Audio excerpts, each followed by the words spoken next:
Pangkalan drone Israel di Golan diserang habis-habisan oleh pasukan perlawanan Islam Irak pada Senin 20 Mei 2024.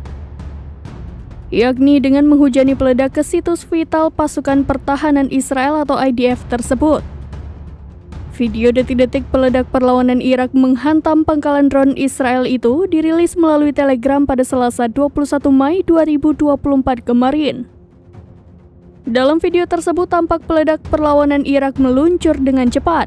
Kobaran api pun terlihat dengan jelas seiring dengan peluncuran peledak tersebut.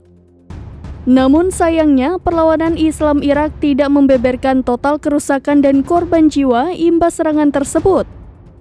Perlawanan Islam Irak hanya menekankan bahwa serangan ke pangkalan drone Israel itu sebagai bentuk dukungannya terhadap warga Gaza.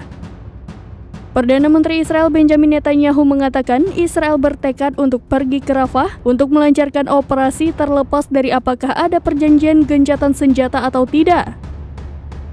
Radio Angkatan Darat Israel telah melaporkan bahwa militernya dalam persiapan untuk serangan darat di Rafah.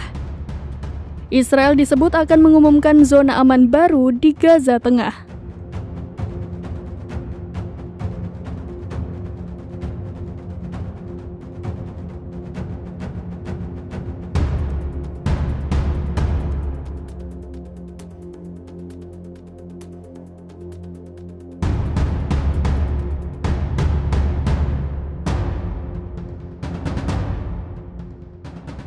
Download Tribun X sekarang, menghadirkan lokal menjadi Indonesia.